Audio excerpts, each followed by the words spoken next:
Narendra Modi is a big video here. I support that Muslim women students will not be allowed to wear the hijab. And you're allowing it. The Hindu Sikh community, they wear their turban all over. From what you've seen from the Muslim community so far in terms of the protests, etc.,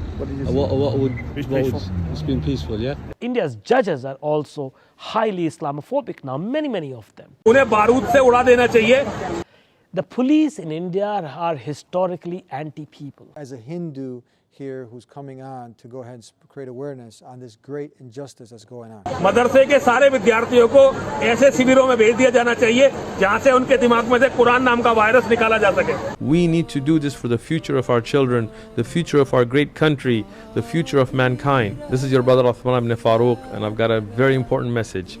Alhamdulillah, our brother Eddie is setting up the Deen Center, not just the Deen Show, but the Deen Center, a full Dawah academy, a masjid, a Dawah center in America, the first of its type, a groundbreaking project. And I want everybody, as I'm supporting it, I want everybody to support it so we can take the Dawah to the next level.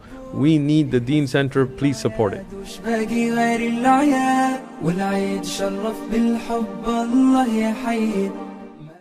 Bismillah, alhamdulillah, assalamu alaikum, greetings of peace. Welcome to the Deen Show. And I'm here with the Advocacy Director, Amjad. How are you? Thank you. How are you doing? I've been hearing you say assalamu alaikum, but you're not Muslim, you're Hindu. Yes. You're Hindu. But assalamu alaikum is a greeting for everybody, Muslims and non-Muslims. It's a beautiful greeting, isn't it? Yes, absolutely, it's amazing. Now, you are one of the few people I really want to commend you because you are coming out. Even though you're a Hindu, you're seeing the injustices that are happening and you're speaking out against them. Yes, that's true. So I want to commend you for that, and I want to ask you, in the recent years, why are we seeing such a rise in violence and bigotry against Muslims in India? Right. So let me first just say to you that being a Hindu, it is my duty, being a Hindu, to fight for justice and against injustice, against all people, everywhere. That is in fact also the message of the Holy Quran. That is the message of Prophet Muhammad, peace be upon him. Prophet Muhammad always said, you have to fight against injustice, no matter who it is for, no matter who, where, in which part of the world. He did not say, you only fight for injustice, you only fight for justice and against injustice for Muslims. He said, you fight for justice for all people. What's happening in India is very unfortunate. I am an Indian, I am a Hindu, I come from India.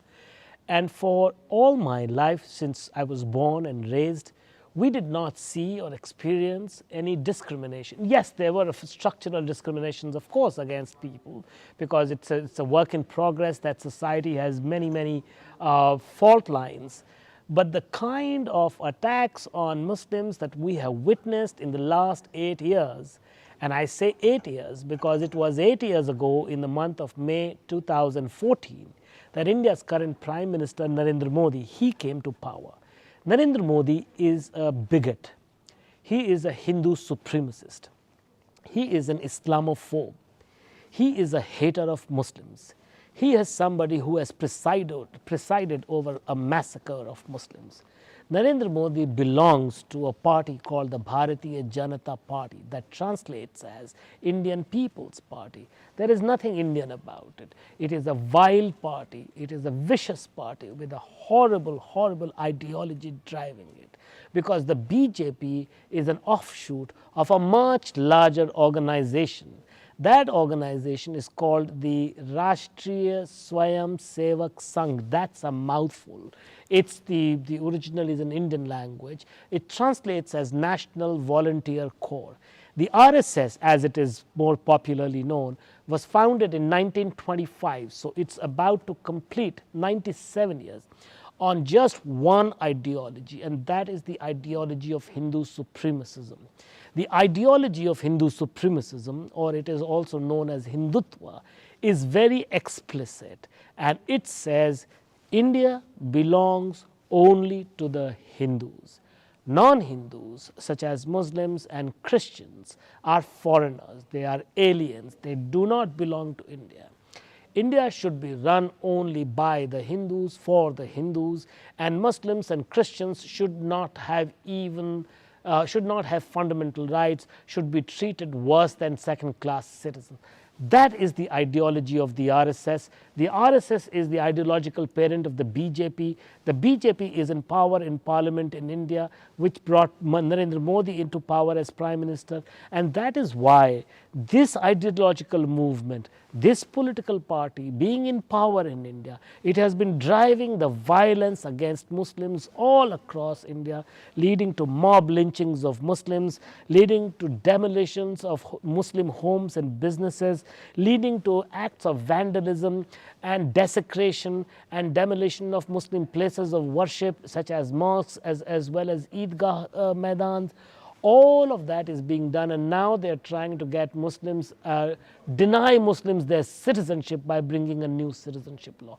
That is what is happening in India. You said Muslims and Christians. Yes. So why do you see a lot of Christians here from America, a lot of politicians, they're Christian, why are they supporting such a movement that is against them? And why do you also have many countries, even you've seen some Muslim countries giving awards to this individual? Well, you it is must have confused yeah, about this. absolutely. I agree with you, brother. And it is this is the problem with foreign policy for most countries.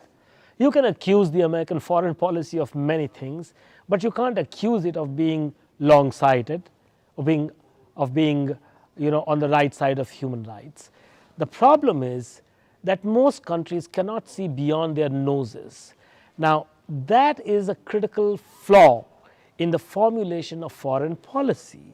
The United States of America, and of course organizations such as mine, the Indian American Muslim Council, and most other organizations we work with, we have been battering the American system, the policy making universe, to do the right thing and to call out bigotry and hatred in India, and to call out the Indian government's failure to control that bigotry and hatred. And indeed, we are getting to some point where the US government and its officials and agencies have started talking about it.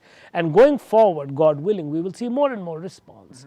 But yes, we talk about Christians also, because India has more than 30 million Christians, but India has 200 million Muslims. It is only in a country the size of India, which with 1.4 billion people, where that you can say that a group of people who number 200 million is a minority. That's the Muslims. So the foreign policy of all these Muslim countries, so-called Muslim countries like Saudi Arabia, which has given an award to Modi, or the UAE, the United Arab Emirates, which are now in a partnership with Modi, all of these countries, they do not truly reflect the will of the people. There is no question that the people in most of these countries are horrified at the human rights violations, not just against Muslims, but all people that are being committed by the government of the day. But this is supposed to be one of the biggest democracies in the world. It is the largest democracy in the world. Okay, then they have a police force? Oh my goodness. Why is the police force not stopping the lynchings, not stopping the brutality that's happening against the innocent Muslim population? Great question, absolutely great question, brother. I thank you for asking me that question. The police in India are historically anti-people. The modern police in India, they were constituted by the British when they ruled India for more than 100 years, almost 200 years, and they left only in 1947. The police were deployed by the British to suppress and crush the opposition to British colonial rule. So the Indian police are fundamentally anti-people. They are designed to be anti-people and anti-democratic. Not very different from the police in most colonial countries. You go to Egypt. I was there in 2011 in Egypt during the Arab Spring. I was at Maidan-e-Tahrir, and I went into police stations. I spoke to local people, and they said the police is the most brutal tool of oppression against us. So in all these countries, you go to Pakistan, Bangladesh, India, Indonesia, Egypt, most of these colonial former colonies of the British Empire, the police you will find are the most oppressive elements of the administrations. The same is true. Plus, in addition to that, the police in India are heavily dominated by the Hindus. Not just any Hindus, but upper caste Hindus. Hindus that are Brahmins, that are Thakurs, that are, I don't know about Baniyas, but definitely Brahmins and Thakurs. Now, those upper caste Hindus in the Indian police, they are not just anti-Muslim, they are anti-lower castes also. That is why you will be horrified to know that the average custodial killings in Indian police stations and prisons numbers between 8 and 10 a day. So you have, I mean, A day? Yes, sir, a day. You have more than 3,500 custodial, and these are the ones that are recorded, right? More than 3,500 custodial killings a year in India. I mean, just this century, we have seen more than 70,000 people who have died, 60 to 70,000 people who have died in custodial killings. Now, they are virulently anti-Muslim, they are Islamophobic, and therefore, and on the other hand, the Muslims of India have very little representation, not just in the police, but in the entire criminal justice system. Although the Muslims are more than 12% in India's population, they are hardly 1 or 2% in India's judiciary. You will find hardly 1 or 2% of judges in India are Muslims. Likewise for lawyers and government prosecutors, there's likewise for the police, likewise for administrators. So the Muslims in India are truly a dispossessed and a disenfranchised minority. They are large, they are 200 million, and yet they do not have representation. And now, because of the politics of the BJP and the way that this party has come up, this is, in fact, Mr. Modi, the Prime Minister's government today in India is the first government since India became independent 75 years ago that does not have a single Muslim as a lawmaker, does not have a single Muslim as a minister. That is why the Muslims are facing the brunt of oppression and violations of human rights from the government as much as from the non-state actors, and there is nothing that anybody can do about it. Is it a fair assessment, and that leads into my next question, how strong is the Hindu nationalism, extremism here in America, but is it a fair assessment if we call it, because for the layman to understand when you say KKK, this being synonymous with the KKK movement or even more extreme? Yes. So the KKK wore capes, right? The Hindu nationalists in America do not wear capes. So let me just clarify at the very beginning. Hindu Americans are a model immigrant community. Many of them are great people. They are true Democrats. They live in America. They have integrated themselves in the American society in a great way.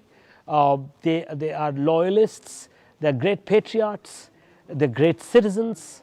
They are doctors. They are engineers. They are businessmen.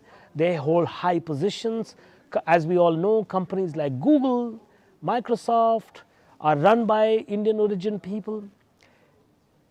At the same time, there is a minority of Hindu Americans in America who adhere to this ideology of Hindu nationalism.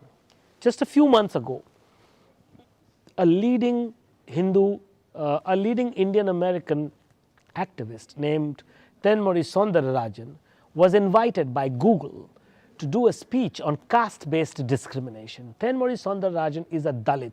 The Dalit caste is a former untouchable caste. The most unfortunate aspect of Hindu society is that it is vertically divided in different castes, and this is unique to the Indian Hindu society. So there are the top castes are called Brahmins, and the lowest castes are called Dalits. And there was a time in India, and there still are some people in India who do not even like to be touched by a Dalit. There are cases in which a Dalit man marries a Brahmin woman and the Dalit man is killed, is murdered. Wow. Yes, they are called untouchables. They were called untouchables, right? And it is against the law in India to discriminate against the Dalit people. Now, Tenmozhi Soundararajan is a fiery activist. She is an amazing woman, an amazing activist. She lives in the United States, and she was invited to speak at Google. More than 3,000 people in Google wrote to Google executives, Google leadership, and said, we don't want her to speak. Now, it is suspected that many of these 3,000 people are upper caste Hindus working in Google. So, and then there are organizations. So it's Hindus speaking up against this Hindu. She is not Hindu, she is Dalit. She's Dalit. Yes, because she does not consider herself Hindu because they discriminate against her. But the Hindus consider the Dalits to be part of Hinduism. It's complicated, brother, all right? But let me come back to the point. And the point is there are organizations such as the Hindu Swayam Sevak Sangh, HSS, which are a mirror image of the RSS. There's an organization called the Vishwa Hindu Parishad of America, which basically translates as World Hindu Council of America, which has the same name as the Vishwa Hindu Parishad of India, which is World Hindu Council. You look at them, you look at their activities, you look at their ideologies, they seem absolutely to be joined at the hip. Then there is Hindu American Foundation, which has recently filed lawsuits against so many people because they barely said, well, these Hindu organizations are connected with the Hindu government, Hindu organizations in India, and it bristled at the idea and filed defamation lawsuits. But if you look at the politics of Hindu American Foundation, they're completely in sync with the oppression of Muslims back in India. So, and then there is an organization that calls itself Overseas Friends of the BJP, OFBJP. Now, BJP is the acronym for the ruling party of India, the BJP. Now, this one calls itself Overseas Friends of the BJP. It's been in existence for more than 20 years, and in 2020 election cycle, it just rushed to register itself as a foreign agent. So what does it mean? It leads us to suspect that it is actually getting money from India. Otherwise, why would you register yourself as a foreign agent in America?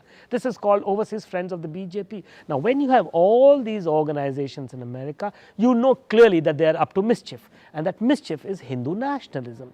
Now, these people, they go around the country trying to influence the interfaith community, the school boards, the police departments, the city councils, the mayors, the House of Delegates in various states and legislatures, the state governors, and of course US lawmakers. They try and influence all of them and say, hey, do not go against India. Do not speak on human rights violations in India. Do not take any action on on violations of minority rights in India. That a bulk of these people, these organizations, they do that. And that is why we consider them to be fairly strong. But brother, what we know in our hearts is history is on our side.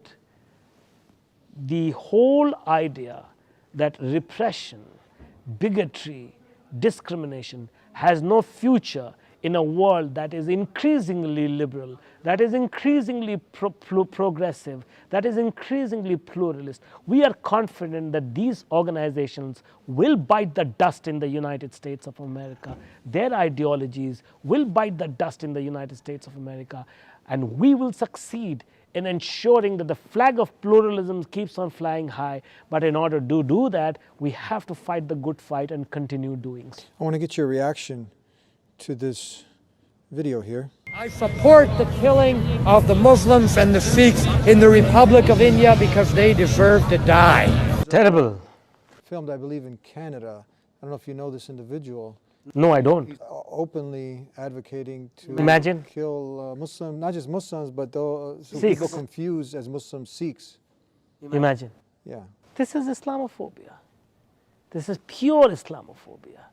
Now, this unfortunately, So this is just an example. If I can imagine if someone's brave enough to do that here, what are they doing over there where they have the backing of the police and the military and the government? right. So yes, so we just saw an affidavit has been submitted by an individual in an Indian court just 3 days ago, who is a former member of the RSS, the paramilitary Hindu nationalist movement, and he has gone on record in a court to say that the RSS is involved in bombings across India, which is then blamed on Muslims, and they are arrested and then they are sent away to prison for years upon years. So the RSS, the ideological parent of the BJP, the ideological fount of these Hindu organizations in America, such as the HSS, the Hindu American Foundation, the Seva International, the bunch of these organizations, the Vishwa Hindu Parishad of America, it's fundamentally a Nazi-inspired, a fascist organization which has been involved in violence for decades. And that is the truth. So it's a violent ideology, and they are exporting violence of language, violence in deed, all around the world. Tell us before we conclude, we saw recently, not too long ago, what happened with the case where you had the Muslim women students who are being discriminated against their hijab. What's the latest with that? Yes, so the latest with that is that India's Supreme Court has listed that case for a hearing. Now this happened in the month of January in a state called Karnataka. It is in the south of India. That state is ruled by the BJP, which is the party of India's Prime Minister Modi. I talked about, substantially I talked about this political party. This is a hardcore Islamophobic anti-Muslim party. And because there have, no, this is something very important to understand. The various state governments run by the BJP and the federal government of Prime Minister Modi have been hugely inefficient. They have failed at governance over the years. India has been sinking into poverty. More and more, hundreds of millions of people are more and more sunk into poverty now than they were before Mr. Modi came to power.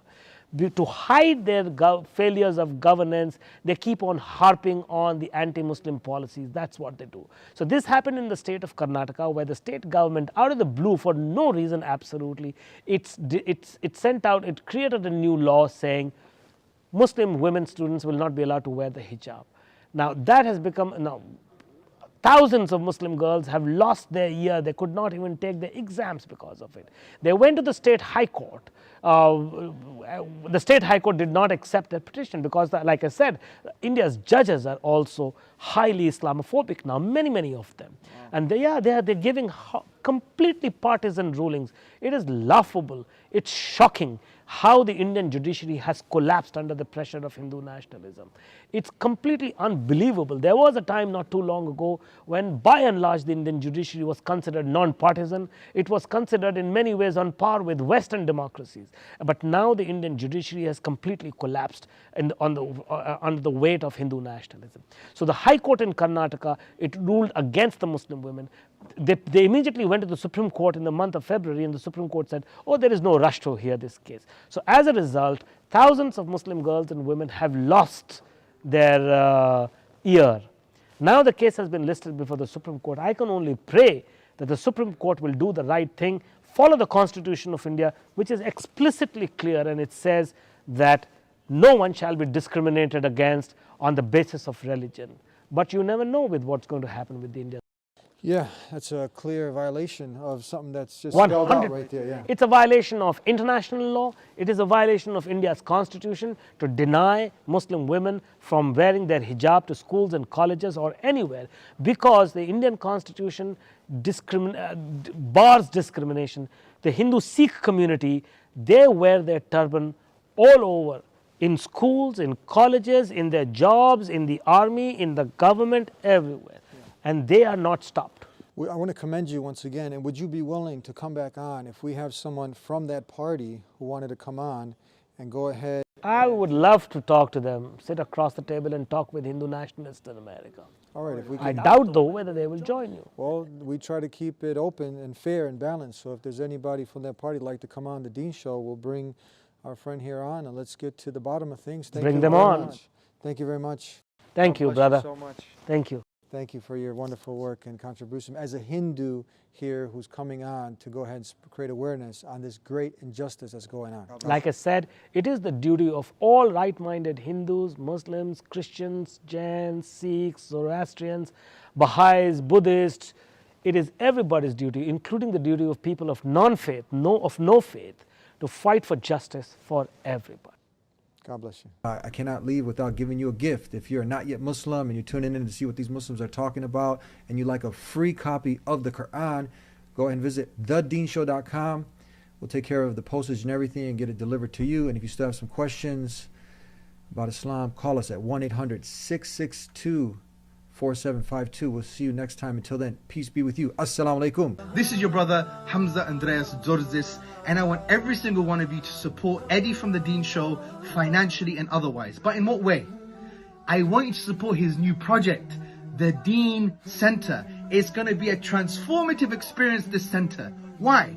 Because it's going to be a masjid, it's going to be a place of worship, it's also going to have fitness facilities, and it's also going to be a dawah center to call people back to Allah subhanahu wa ta'ala, Muslims and non-Muslims. And we trust Eddie completely. I for one would take 1,000 bullets for Eddie. He has a vision, he has more than 15 years of experience in the dawah, he's had a huge success with the Deen Show, and he has the support of many du'at and preachers and scholars from all around the world. It's going to be an amazing project for everybody. Go to thedeencenter.org, donate now.